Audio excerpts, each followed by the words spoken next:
Bismillahirrahmanirrahim. Innal hamdalillah nahmaduhu wa nasta'inuhu wa nastaghfiruh wa na'udzu billahi min shururi anfusina wa min sayyiati a'malina. Man yahdihillahu fala mudilla lahu wa man yudlil fala hadiya lahu. وأشهد أن لا إله إلا الله وحده لا شريك له وأشهد أن محمدا عبده ورسوله أما بعد. السلام عليكم ورحمة الله وبركاته. Alhamdulillah, segala puji bagi Allah Subhanahu wa taala. Kita merafakkan setinggi-tinggi rasa syukur kita kepada Allah Subhanahu wa taala di atas keizinan dari Allah, rahmat, taufik dari Allah Subhanahu wa taala, kita dapat menyambung kembali pengajian berkenaan dengan pembukaan dan penutupan bagi setiap surah di dalam Al-Quranul Karim, yang mana alhamdulillah setakat 2 minggu yang lalu kita telah pun sampai kepada surah yang ke-78, iaitu surah Al-Ghashiyah. Buat pengetahuan tuan-tuan dan puan-puan, ya, bagi mungkin ada yang baru mengikuti pengisian pada malam ini, sebenarnya modul ini sebenarnya kita telah pun jalankan pada permulaan hari pertama Ramadan yang lalu, yang mana setiap malam di bulan Ramadan kita membicarakan tentang mencari rahsia hikmah di sebalik pembukaan dan penutup surah, bermula daripada juzuk yang pertama sehinggalah kepada juzuk yang ke-29. Kemudian kita menyambung kembali pembelajaran ini yang tertangguh hampir 2 bulan, yang kita teruskan alhamdulillah pada bulan yang lalu, yang mana sehingga 2 minggu yang lalu kita telah sampai kepada surah Al-Ghashiyah. Bagi rakan-rakan, tuan-tuan dan puan-puan yang ingin melihat kembali bermula daripada surah Al-Fatihah sehinggalah kepada surah Al-Ghashiyah, tuan-tuan dan puan-puan boleh melihat di FB page Akademi Tadabbur Malaysia, ataupun boleh melihat di channel YouTube Akademi Tadabbur Malaysia. Maka tuan-tuan cari tajuk di sebalik pembuka dan penutupan surah. Jadi malam ini kita sasarkan, insya-Allah, ya, kita mohon Allah memberikan kepada kita kelapangan, Allah memberikan kepada kita barakah, yang mana kita akan mempelajari tentang pembuka dan penutup 5 surah, bermula daripada surah yang ke-89 iaitu suratul Fajr sehinggalah kepada surah Al-Duha yang merupakan surah yang ke-93 di dalam Al-Quranul Karim. Kalau sebelum ini kita dapat menemukan setiap surah akan ada pembuka dan akan ada penutup. Namun pada malam ini saya akan menunjukkan satu lagi cara untuk kita melihat segmentasi setiap surah ini. Kita tidak melihat kepada sekadar pembuka dan penutup, tetapi kita nak melihat dari sudut pembahagian. Kita akan buat bahagian 1, bahagian 2. Sebab kalau kita mencari pembuka dan penutup, mesti ada yang pertengahan. Kalau ada pembuka, lepas tu ada penutup, mesti ada pertengahan. Jadi surah-surah yang ke belakang ni adalah surah-surah yang ayat dia pendek, surah-surah mufassal, maka agak sukar untuk kita melihat pada pembuka dan penutup. Kerana maklumat dia itu banyak, walaupun ayat pendek, jadi kita boleh melihat sudut bahagian 1 dan bahagian 2. Sebentar lagi insya-Allah saya akan tunjukkan kepada tuan-tuan dan puan-puan, nanti saya mohon ingatkan saya sampai surah yang keberapa yang saya ada memberikan nota kepada tuan-tuan dan puan-puan. InsyaAllah malam ni dia ada nota ringkas. Nanti saya akan kongsikan nota untuk pengisian pada malam ini. Jadi saya mohon daripada pihak tuan-tuan dan puan-puan untuk mengingatkan saya tentang nota rujukan kelas kita malam ni. Okey, saya paparkan sekarang. Okey. Kita lihat pada surah Al-Fajr. Surah Al-Fajr mengandungi 30 ayat. Surah Al-Fajr dia ada 30 ayat. Dalam pengisian ini kita bukan nak melihat tafsiran ayat daripada ayat 1 sampai ayat 30. Jadi tuan-tuan kena jelas bahawa pengisian ini sebenarnya hanya nak mencari apakah pembuka dan penutup. Adakah ada persamaan dan sebagainya. Jadi kalau siapa yang dah ikut daripada Al-Fatihah sampai kepada surah Al-Ghashiyah, maka tuan-tuan akan mendapati ada maklumat yang boleh kita ambil hikmahnya daripada pembuka dan penutup. Jadi sebelum kita masuk kepada pembuka penutup, izinkan saya mengulang kembali tujuan bagi suratul Fajr. Kenapa saya kata mengulang kembali? Kerana sebelum ini kita telah pun selesai mempelajari sinopsis 30 juzuk ataupun sinopsis 114 surah. Pada sinopsis tersebut telah diterangkan bagi setiap surah ada tujuan dan tujuan. Jadi untuk melihat kembali sinopsis 30 juzuk, maka lihatlah di channel YouTube Akademi Tadabbur, nanti tuan-tuan boleh lihat balik. Setiap surah yang kita bentangkan kita ada nyatakan tujuan. Kemudian kenapa surah ini dinamakan Al-Fajr? Kenapa dia disebut Al-Fajr? Tentang penamaan surah kita tidak akan mengulas dalam sesi ini kerana kita telah pun selesai modul mempelajari tentang penamaan surah. Alhamdulillah tu dah tamat dah.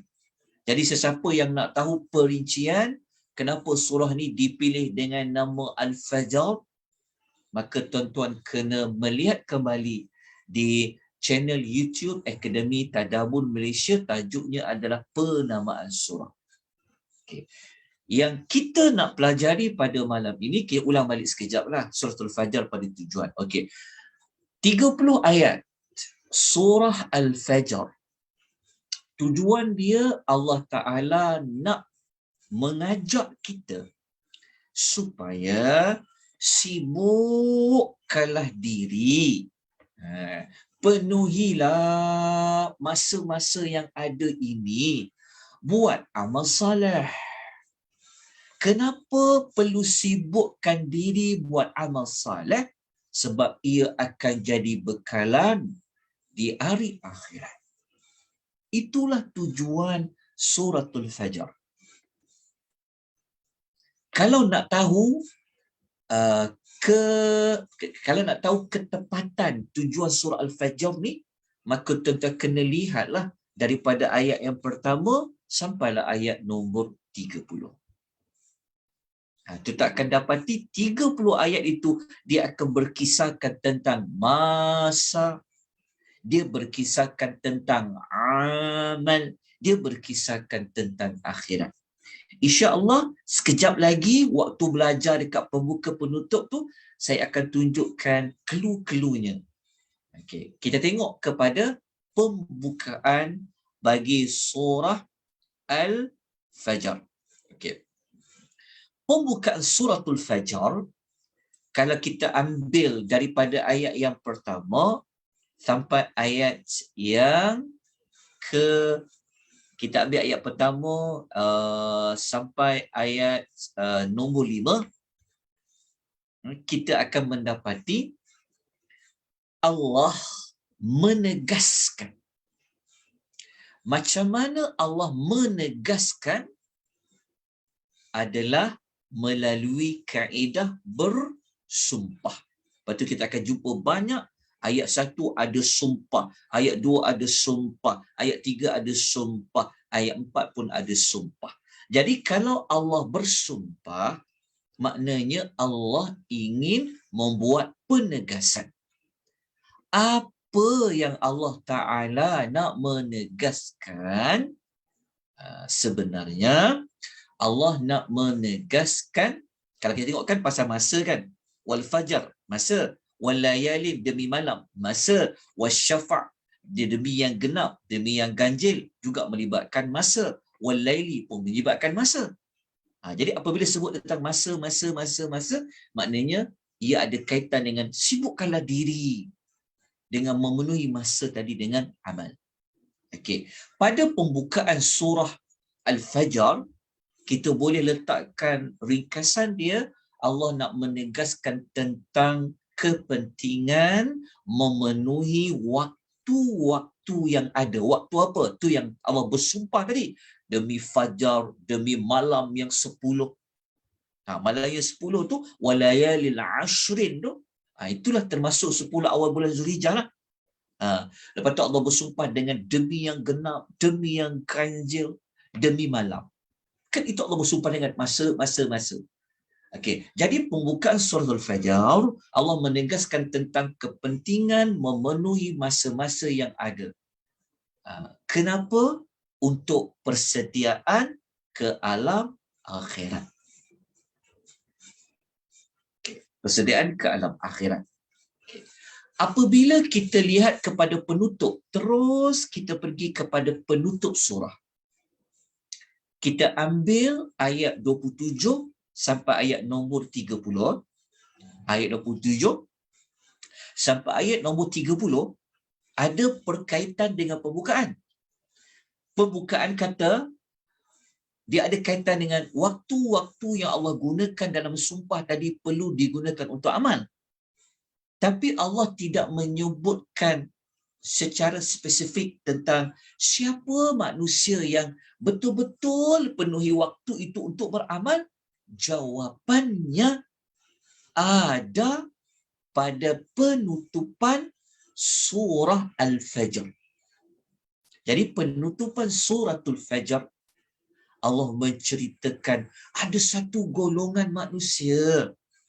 Dia telah bersiap sedia. Maksudnya kalau dia telah bersiap sedia itu maksudnya dia telah gunakan waktu fajar, waktu malam yang 10, waktu malam tu untuk apa? Untuk dia buat ibadat, nak buat persediaan menuju akhirat. Jadi kita nampakkan ada perkaitan yang sangat rapat antara penutup dengan pembuka. Jadi kalau kita baca ayatnya, tentu kita akan dapat mengingati siapa manusia yang sudah bersiap sedia nak pergi ke akhirat itu. Allah kata, ya ayyatuhan nafsul mutmainnah. Allah kata, wahai jiwa yang tenang, kata Allah. Kalau kita belajar tafsir, ayat 27 ni sampai 30 ni, kata-kata ini merupakan kata-kata ketika mana ada manusia ketika dia nak wafat, dia nak meninggal, maka ada malaikat yang akan memperkatakan kepadanya. Malaikat panggil dia, wahai jiwa yang tenang, irji'i ila rabbiki radiyatan mardiyah. Dia kata, baliklah menuju Tuhanmu dengan hati yang puas lagi diradai. Maksudnya kan dia kata kembalilah kepada Tuhanmu. Maknanya apa? Maknanya bertemu dengan Allah. Kenapa dipanggil jiwa yang tenang? Menunjukkan bahawa manusia yang dipanggil kembali kepada Allah tu sudah pasti orang yang mempergunakan waktu-waktu yang Allah gunakan dekat pembukaan tadi, bersumpah tadi dengan amal ibadat. Maka dia kembali pergi ke mana? Fadkhuli fi ibadi. Maka masuklah engkau di dalam kumpulan hamba-hambaku yang berbahagia. Wadkhuli jannati, dan masuklah ke dalam syurgaku. Siapa jiwa yang tenang tu? Siapa yang dapat masuk kumpulan hamba-hamba Allah yang berbahagia tu? Siapa yang dapat masuk ke dalam syurga tu? Ini merujuk kepada pembukaan. Kembali kepada tujuan surah tadi. Betul tak? Surah Al-Fajr, surah yang menyuruh kita supaya jangan buang masa. Buatlah amal soleh untuk bekalan di hari akhirat. Jadi ayat penutup kata, oh memang ada manusia yang dia bersiap sedia untuk dia menuju Allah Azza wa Jalla. Siapa dia? Iaitu orang yang jiwanya tenang. Siapa orang yang jiwanya tenang? Sudah pasti orang-orang yang beriman dan dia buat amal soleh ketika mana dia berada di dunia. Maka selesailah pembukaan dan penutupan. Walaupun kita tak belajar 30 ayat, tapi dalam masa yang pendek ni, sekurang-kurangnya kita tahu tujuan surah dan sekurang-kurangnya kita mendapat mesej, pesanan, petunjuk dari Allah melalui kita belajar pembuka dan penutup. Okay. Kita terus dengan surah yang berikutnya, iaitu surah Al-Balad. Okay. Surah Al-Balad, surah yang ke-90. Surah Al-Balad, kita semua sedia maklum, surah yang mengandungi hanya 20 ayat. 20 ayat saja. Okay. Surah Al-Balad. Surah Al-Balad, surah yang Allah Subhanahu wa Ta'ala nak membimbing kita supaya kita ikutlah petunjuk wahyu. Kita ikut petunjuk wahyu. Kenapa kena ikut petunjuk wahyu tu? Kerana kalau ikut petunjuk wahyu, maka senanglah kita nanti berada di hari akhirat. Kenapa senang? Kerana akhirat itu tempat kita nak berehat, bukan lagi tempat nak buat amal. Tempat yang kita nak buat amal, tempat yang kita perlu bersusah payah adalah di dunia. Jadi dunia ni adalah tempat kita kena berpenat-penat. Tapi berpenat-penat kita penat dengan apa? Sebab tu kalau kita gabung dengan surah sebelumnya tadi tu, penat buat apa? Penat buat amal-amal. Tapi nak buat amal-amal itu mesti mengikuti wahyu.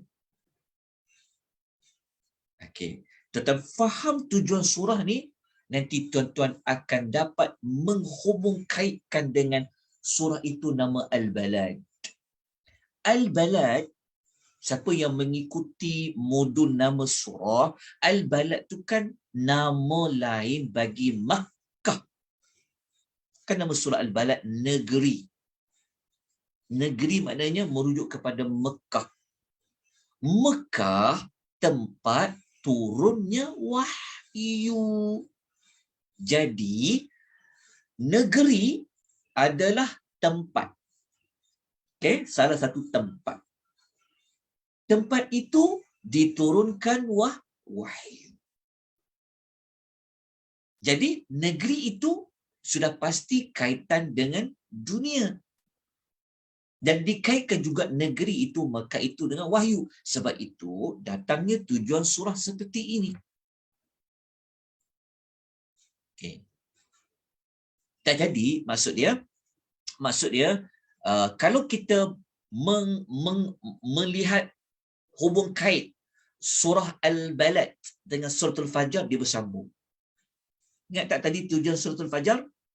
Jangan bazir masa, guna masa, sibukkan diri. Okey. Apabila kita sibuk diri, maknanya kita penat. Penat. Disambung dalam surah Al-Balad.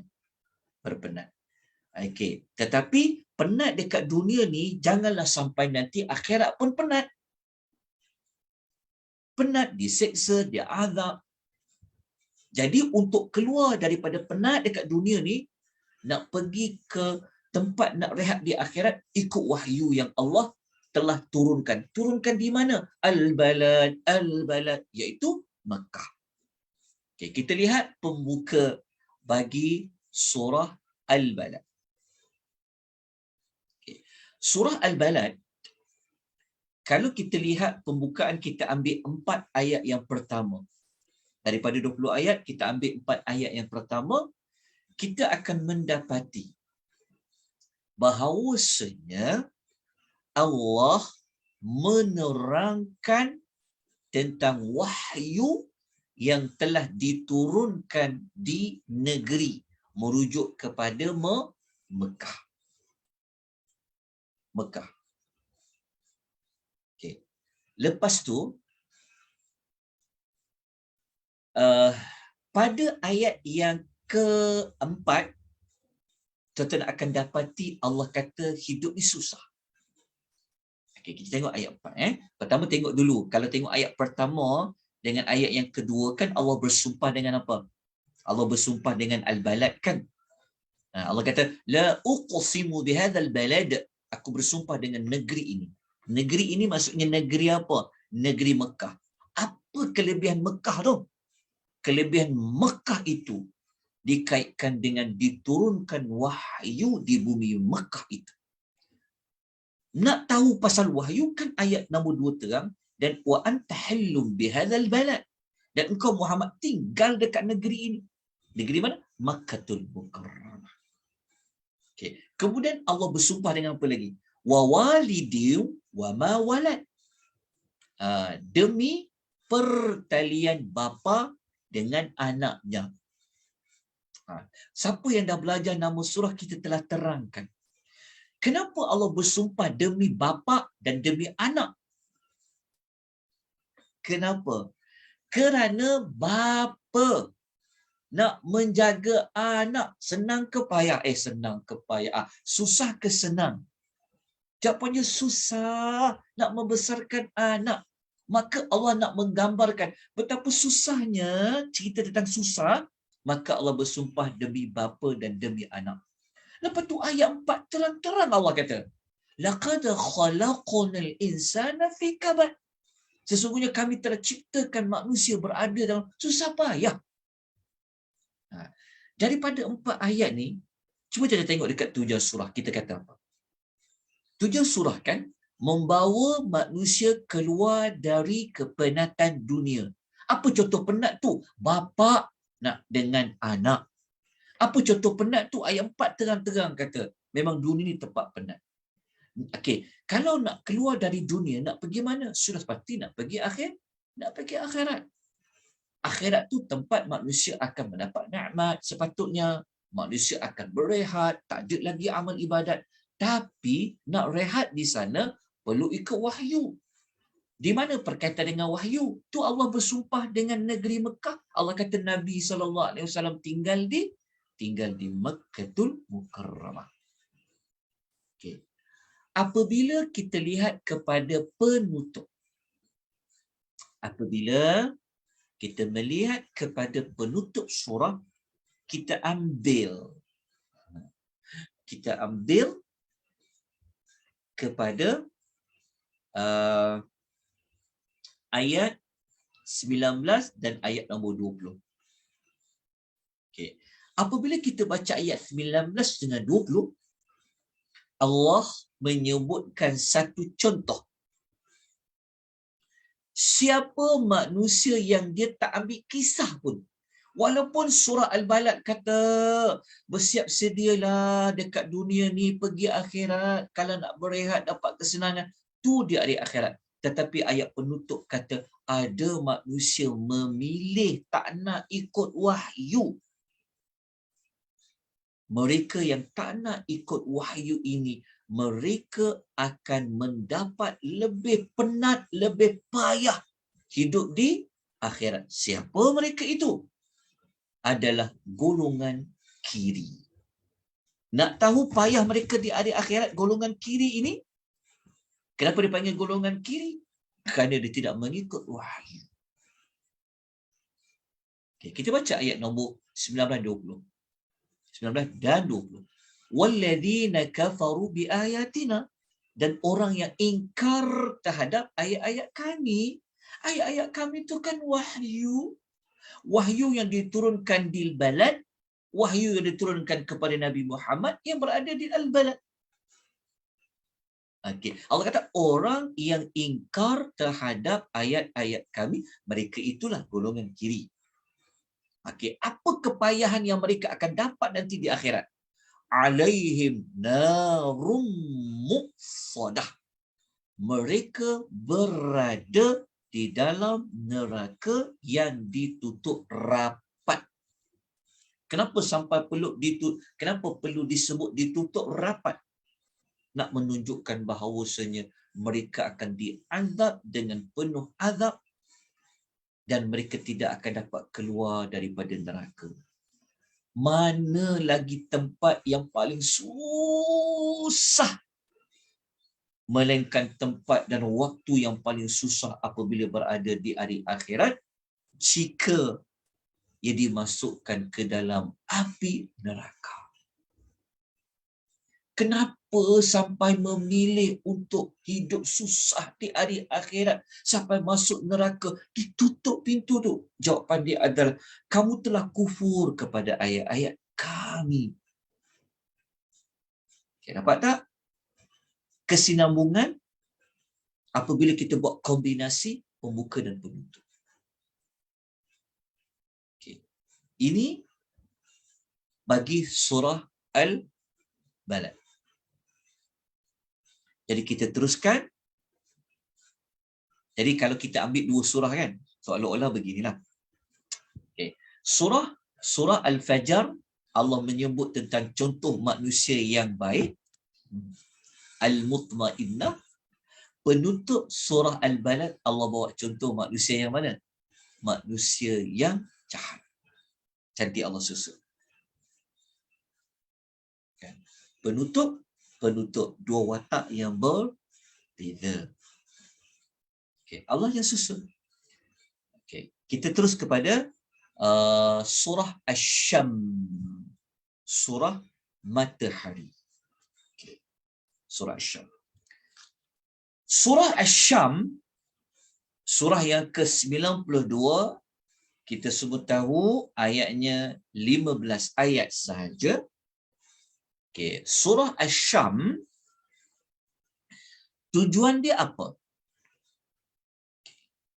Surah Asy-Syam, objektif surahnya adalah Allah nak mengajak kita yang baca 15 ayat surah Asy-Syam, Allah nak mengajak kita supaya bersihkan jiwa kita.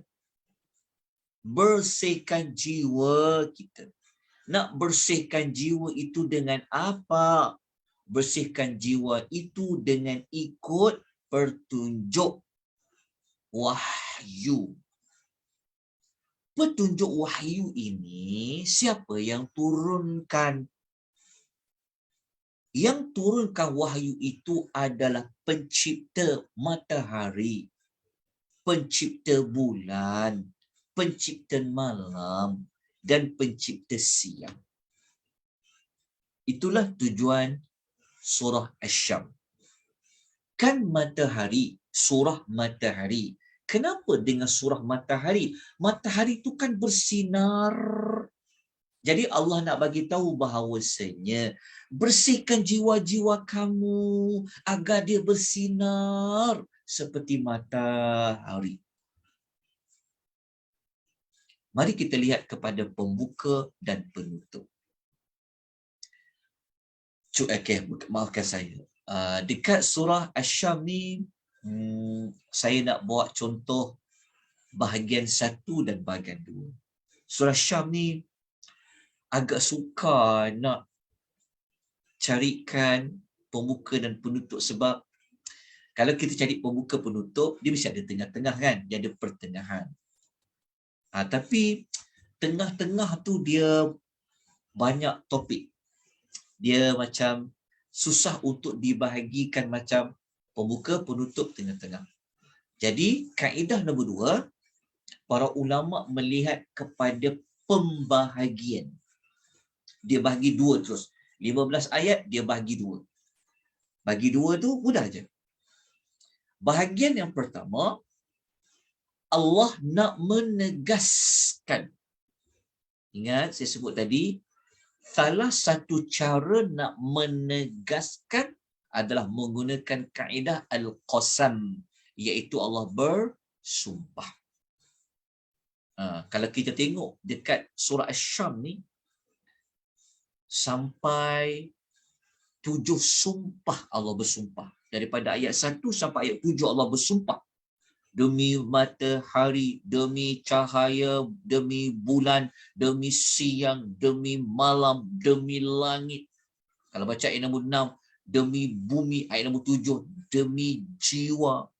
Allah bersumpah. So, kalau Allah bersumpah ni fungsinya untuk menekankan, menegaskan tentang apa? Tentang orang yang berjaya. Apabila dia hidup kat muka bumi ni, kerja dia terangkan hati dia, sucikan hati dia, nak bersih macam cahaya matahari itu. Dan Allah juga menegaskan ada orang yang dia itu gagal, iaitu dia tidak ambil kesempatan untuk dia mengotori, untuk dia bersihkan jiwa dia. Boleh faham tak? Maksudnya pembuka bahagian nombor 1 ni, ayat 1 sampai 10, Allah menceritakan tentang ada 2 kumpulan manusia.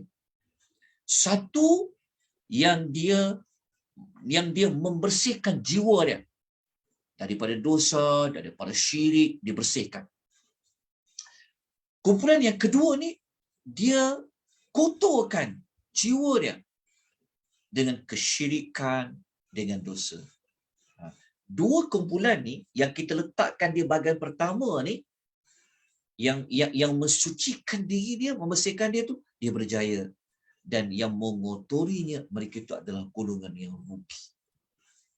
Itu bahagian nombor 1. Okay, kita tengoklah pada ayat itu kita akan jumpa. Paling mudah, kalau kita tengok dekat 9 dan 10, Allah Ta'ala cerita tentang siapa? Allah kata, qad aflaha man zakkaha. Sesungguhnya berjayalah orang yang menyucikan dirinya. Wa qad khaba man dassaha. Sesungguhnya rugilah orang yang mengotorinya. Akan cerita tentang 2 kumpulan. Okey. Jelas tentang bahagian pertama. Okey, apabila kita masuk kepada bahagian yang kedua. Lepas tu saya bahagikan, kenapa sebut bahagian? Sebab kita ambil ayat tu banyak. Kita ambil daripada ayat 1, separuh. Kita ambil ayat 1 sampai ayat 10. Ayat semua sekali ada berapa? 15. Jadi bahagian 2, mestilah ayat yang selepas dia. 11 sampailah ayat hujung dia. 15. Ini cara kedua. Okay. Bahagian yang kedua, ada berkaitan dengan bahagian pertama. Okay, tengok ya. Perhatikan baik-baik. Kalau waktu bahagian pertama, Allah sebut tentang 2 kumpulan kan? Ini grup pertama, ini grup pertama, ini grup kedua, betul? Kan? Okay. Dekat bahagian kedua, Allah tutup dengan apa? Bahagian kedua, Allah nak perincikan kumpulan ni. Yang saya tandakan warna biru ni. Allah nak perincikan kumpulan yang ayat 10 ni. وَقَدْ خَابَ مَنْ دَسَّاهَا. Allah nak perincikan kumpulan ni. Itu bahagian nombor 2. Okay, jadi kita tengok dekat ayat dia. Tengok dekat ayat dia. Okay. Ayat dia 11 sampai 15. Okay. Bahagian 2 ni Allah sebut contoh manusia yang dia kotorkan jiwa dia dengan memilih jalan kufur. Allah sebut satu contoh. Bukan contoh-contoh tu, satu contoh. Kita tengokkan, kita perhatikan baik-baik. Ingat tak tadi kita kata penutup Al-Balad ada contoh manusia. Pembuka surah Al-Balad ada contoh. Pembuka surah, penutup suratul Fajar ada contoh manusia. Penutup suratul Fajar Allah sebut contoh manusia. Penutup surah Al-Balad Allah sebut contoh manusia. Penutup suratul Syam Allah sebut contoh manusia. Contoh manusia ni yang dekat surah Asy-Syam ni Allah buat contoh manusia yang dia tak nak membersihkan jiwa dia dengan taat, dengan ikut wahyu. Dia mengotori jiwa dia. Siapa mereka ni? Dalam nota ni saya tak letak ayat dia. Kita kena tengoklah dalam Al-Quran. Muka surat 595, kita akan jumpa contohnya adalah kaum Thamud. Kaum Thamud. Kaum Thamud. Kaum Thamud, kaum Nabi Allah Saleh kan? Kaum Nabi Allah Saleh, kalau salah tolong betulkan. Kenapa Allah memilih kaum Thamud untuk dijadikan satu contoh dalam surah Syam? Kerana kaum Samud, mereka melihat mukjizat yang membuktikan Nabi Saleh itu Rasul dengan kedua mata mereka. Mereka melihat mukjizat tu depan mata mereka. Apa mukjizat tu? Adalah unta Nabi Allah Saleh. Kenapa Allah pilih kaum Samud? Kerana kaum Samud yang pertama memang kaum yang dikenali oleh orang Arab Mekah. Aku rasa pasal dia dekat dengan kaum penempatan mereka. Okay. Kemudian kaum Samud ni, mereka telah nampak mukjizat unta Allah yang Allah datangkan khas. Bukan unta yang lahir daripada beranak lahir. Tak. Maknanya mereka tahu kalau mereka betul-betul boleh terima, sepatutnya mereka kena taat Nabi Saleh, sebab unta itu adalah mukjizat yang menunjukkan Nabi Saleh itu adalah Nabi. Tapi mereka tak nak. Mereka tolak, bahkan mereka bunuh unta itu. Maka Allah letakkan kisah mereka pada penutupan surah Syam adalah contoh manusia yang telah khaba man dassaha. Dia telah mengotori jiwanya. Okey, selesai surah Syam. Walaupun kita tak belajar tadabbur daripada ayat 1 sampai ayat 5, kita belajar yang ni pun sebenarnya kita dah seperti dapat intisari ayat dia. Okay, tapi kalau nak kukuh sudah pasti kena belajar daripada satu ayat kepada satu ayat. Okay, kita pergi kepada surah yang berikutnya, surah Al-Lail. Surah Al-Lail. Okey. Al-Lail mengandungi 21 ayat. Okey, apa tujuan surah Al-Lail? Surah Al-Lail tujuannya adalah ilmu Allah yang sangat sempurna tentang amal-amal yang dilakukan oleh hambanya, yang amal-amal itu akan dihisab oleh Allah Azza wa Jalla. Maknanya Surah malam. Kan? Malam itu gelap. Walaupun ia gelap, Allah Maha mengetahui apa yang hamba tu lakukan walaupun dalam keadaan gelap. Jadi surah Al-Lail, surah yang nak memaparkan bahawa betapa tahunya Allah tentang amal-amal hamba dia. Dan amal itu akan dia apa? Akan dihisab. Jadi kita tengoklah kepada pembahagian dia. Okey. Cuma surah Al-Lail ni saya nak tunjukkan tuan-tuan boleh buat dua cara. Cara melihat bahagian-bahagian, boleh juga melihat dari sudut pembuka dan penutup. Kita tunjukkan. Kita tengok dekat sini ya. Ayat 1 sampai 13. Kenapa banyak sangat ayatnya? Sebab kita mengambil pendekatan bahagian. Kita bukan bincang pembuka. Kalau pembuka, mestilah ambil ayat yang antara yang awal-awal. Okey, bahagian 1, surah Al-Lail, Allah menegaskan tentang ilmu Allah tu. Manusia ni macam-macam dia buat. Ada yang baik, ada yang jahat, ada yang kadang baik, kadang jahat. Ada yang selalu baik, sekejap dia jadi jahat. Allah Ta'ala tahu. Itulah dekat bahagian nombor 1. Allah nak menegaskan bahawa dia tahu apa saja yang manusia itu buat. Baik ke, buruk ke. Itu bahagian nombor 1. Okay, jadi kita tengok dekat ayat dia kerana nak tahu dengan lebih jelas. Kita tengok. Jadi kalau kita tengok dekat ayat 1 sampai nombor 13 lah. Kan? Cuba kita tengok dekat sini. Tengok dekat sini. Allah mengatakan inna sa'yakum lasyatta. Allah kata sesungguhnya usaha kamu memang macam-macam, kata Allah. Nampak tak? Lepas tu Allah Ta'ala katalah, ni ayat 13 ni pasal akhirat. Akhirat ni maksudnya dekat ini Allah akan hisap amal-amal yang kita yang macam-macam tu. Sa'yakum lasyatta. Okey. Dan dalam masa yang sama Allah nak bagi tahu tahap tahunya Allah ini dunia akhirat dan di dunia.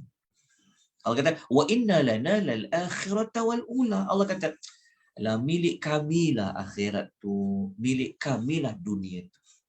Maknanya Allah Ta'ala ni tahap tahunya Allah tu, tahap pengetahuan Allah tu, di akhirat pun Allah akan mengetahui, di dunia pun Allah Maha mengetahui. Allah mengetahui tentang apa? Ambil ayat nombor 4 tu. Usaha kita yang macam-macam. Allah Ta'ala tahu. Siapa 10 awal bulan Hijrah ni yang banyak puasa? Contoh. Siapa yang betul-betul mengagungkan bulan Muharram? Siapa yang buat ibadat banyak? Allah Ta'ala Maha mengetahui. Okey, contohlah. Okay. Jadi kita tengok bahagian nombor 2. Bahagian nombor 2, maka kena ambil ayat selepas bahagian nombor 1. Kalau bahagian 1, ayat 1 sampai 13, maka penutup dia, kita ambillah ayat nombor 14 sampai 21.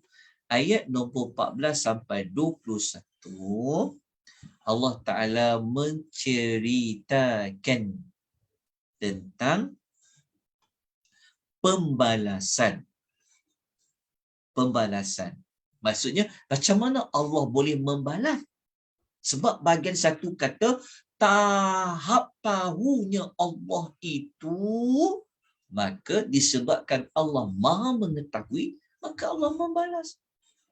Allah membalas kepada siapa? Allah membalas kepada dua-dua orang. Dua manusia. Manusia siapa? Kan bahagian 1 kata, macam-macam kamu buat kan? Jadi ada yang beriman, ada yang tak beriman, ada yang beriman. Maknanya yang mendustakan inilah salah satu bentuk amal yang macam-macam tadi. Ada yang beriman, itulah amal yang la syatta tadi. Tapi macam mana Allah Ta'ala tu dia boleh mengadili orang yang mendustakan orang yang beriman? Jawapan dia tu yang kembali kepada kepada bahagian yang pertama tadi. Nak tahu lebih lanjut kan? Allah Ta'ala tahu tu, kenapa Allah bersumpah dengan وَمَا خَلَقَ الذَّكَرَ وَالْأُنْثَى, demi yang mencipta lelaki dan perempuan. Mana Allah tahu? Laki tu pun Allah tahu, perempuan tu pun Allah Ta'ala tahu. Okey. Kemudian, kita tengoklah ayat ni. Dua kumpulan kan? Kumpulan pertama siapa? Apa yang amal macam-macam tu? Yang pertama, al-asyaqa, orang yang paling celaka. Ini balasan yang dia dapat kecelakaan. Satu lagi contoh amalan yang macam-macam tu apa? Al-ataqa, orang yang paling bertakwa. Okey, sampailah kepada hujung ayat. Okey. Dapat tak bahagian satu dengan bahagian dua? Okey. Kalau nak buat teknik pembuka dekat surah Syam, dekat surah Al-Lail ni boleh. Okey. Kalau nak ambil, saya tak nak ambil banyak sangat ayat, nak pergi pada pembuka. Nak tengok pada pembuka. Boleh. Kita boleh ambil ayat 1 sampai 5. Dia sama je macam bahagian 1 juga. Iaitu penegasan tentang amalan manusia. Okey, maksudnya pembukaan Allah menerangkan tentang apa amalan manusia tu, iaitu pelbagai tadi. Kalau kita tengok kepada penutup, Allah Ta'ala nak kata manusia yang buat amal macam-macam tu, dia ada kaitan dengan kalau manusia buat amal ni, kalau nak amal yang macam-macam tadi tu, maka dia dikaitkan dengan diterima ke ditolak. Okey, jadi penutup surah Al-Lail ni Allah nak menerangkan syarat amal itu diterima. Kalau amal tu diterima, apa balasan dia? Ada berkaitan tak dengan pembuka? Ya, kalau pembuka kan Allah Ta'ala kata, inna sa'yakum lasyatta, sesungguhnya usaha kamu, amal kamu memang macam-macam. Tapi amal yang macam-macam ni, kalau kita nak Allah terima, maka dekat penutup ada menerangkan. Bacalah ayat 20. Illa btigha'a wajhi rabbihil a'la, kecuali orang yang buat amal itu untuk mencari redha Tuhannya yang maha tinggi. Itulah syarat untuk amal Allah terima. Jadi ada berkaitan tak dengan pembukaan? Ada berkaitan. Dan orang yang memenuhi syarat, dia buat semata-mata cari redha Allah yang maha tinggi, dia dapat apa? Wala sawfa yarda, dan pasti dia akan redha. Dia akan puas hati dengan apa saja pemberian dari Allah. Okey, selesai bagi suratul Lail. Okey, jadi kita tengok penutupnya tentang apa? Penutupnya tentang jenis manusia yang cari redha Allah. Kan sama penutup dia macam tu. Okey, sekarang kita pergi kepada surah akhir, surah Ad-Duha. Okey, surah Ad-Duha, kita selalu dengar surah Ad-Duha, surah yang Allah nak menerangkan betapa Allah Ta'ala itu prihatin, ambil perhatian kepada Nabi sallallahu alaihi wasallam. Keprihatinan Allah kepada Nabi Muhammad ini bukan hanya dekat dunia, tapi sampailah ke hari akhirat. Itu juga surah Duha. Okay, kita tengok. Surah Duha ni, dia boleh bahagikan juga. Pembuka pun boleh, bahagian pun boleh. Okay, saya tengok dulu pada pembuka lah. Okay. Pembuka surah Al-Duha, kita boleh jadikan ia dari sudut Allah nak menyebut tentang nikmat yang Allah telah beri kepada Nabi. Nikmat apa? Tengoklah ayat 3. Ma wadda'aka rabbuka wa ma qala. Kan nikmat apa? Nikmat Allah tidak meninggalkan kamu dan tidak membenci. Kan itu nikmat. Maknanya Allah selalu ingat Nabi.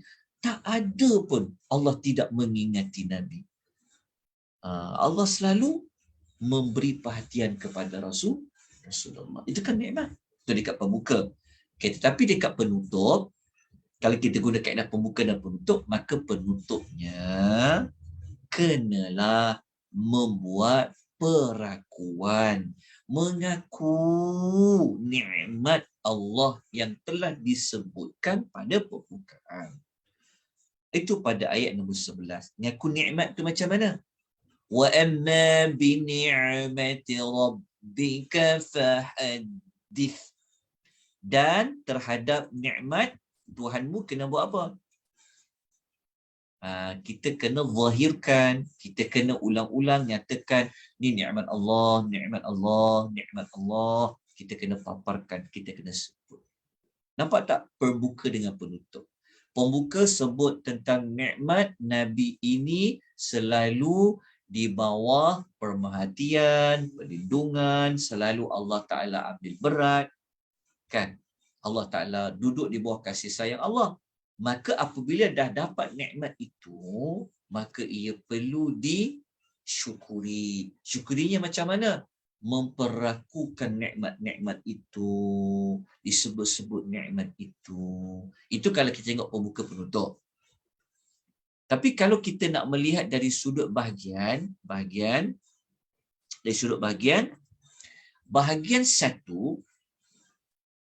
satu ni daripada ayat 1 sampai lah ayat nombor 7. Itu dekat bahagian 1. Bahagian 1 kalau kita pecahkan dalam bentuk dua bahagian, dua segmen, bahagian 1 ayat 1 sampai 7. Ayat 1 sampai 7 tu berkenaan dengan apa? Nikmat akhirat dan nikmat dunia. Kalau kita ambil ayat selepas 7, maknanya ayat 8 sampailah ayat 11, Allah menyebutkan tentang cara mensyukuri nikmat. Kalau ayat 1 sampai 7, bahagian 1 cerita tentang nikmat yang diperolehi oleh Nabi. So apabila sebut nikmat, ia dikaitkan dengan syukur. Maknanya bahagian 2 cara mensyukuri nikmat-nikmat yang ada pada bahagian nombor 1. Okay. Inilah sedikit sebanyak maklumat yang boleh kita ambil daripada pembelajaran melihat pembuka dan penutup ataupun melihat dari sudut segmen, iaitu pembahagian di antara kumpulan ayat dengan kumpulan ayat yang lain. Jadi moga-moga tuan-tuan dapat sesuatu. Okay, habislah surah Al-Duha. Alhamdulillah. Hampir juga nak masuk 1 jam kita bersiaran pada malam ini di melalui aplikasi Zoom ini. Alhamdulillah, dengan rahmat, dengan inayah dari Allah Subhanahu Wa Taala, kita selesai mempelajari apa yang telah kita sasarkan untuk melihat ke-5 surah pada malam ini, bermula daripada suratul Fajar sehinggalah kepada surah Al-Duha. Jadi minggu depan insya-Allah kita akan lanjutkan lagi. Mungkin kita akan ambil lebih daripada 5 surah. Dan insya-Allah dalam penghujung bulan 7 ni memang kita akan tamatkan kita akan khatamkan modul pembuka dan penutup. Jadi minggu depan insya-Allah kita sasarkan, kita nak belajar pembahagian bagi surah Asy-Syarah, At-Tin, Al-Alaq, Al-Qadar, Al-Bayyinah. Okey, kita ambil banyak sikit Al-Darzalah ke. Lepas kita sambung lagi pada minggu yang berikutnya. Okey, ada apa pertanyaan? Ada sebarang persoalan? Suara saya jelas? Boleh ikuti dengan baik? Sempat untuk tuan-tuan mencatat? Jelas Ustaz, insya-Allah. Okey, ada apa-apa yang perlu saya ulang?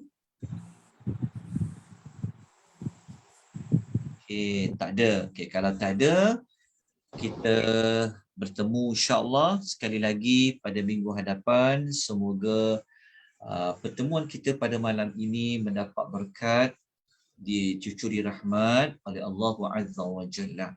Jadi saya dengan ini memohon ampunan maaf di atas sebarang kekurangan, kelemahan. Jika ada salah, ada kesilapan dalam saya menyampaikan maklumat ini, mohon diberikan teguran. Aqulu qawli hadha wa astaghfirullahal azim wa billahi taufiq wal hidayah. Wassalamu alaikum warahmatullahi wabarakatuh. Waalaikumsalam warahmatullahi wabarakatuh.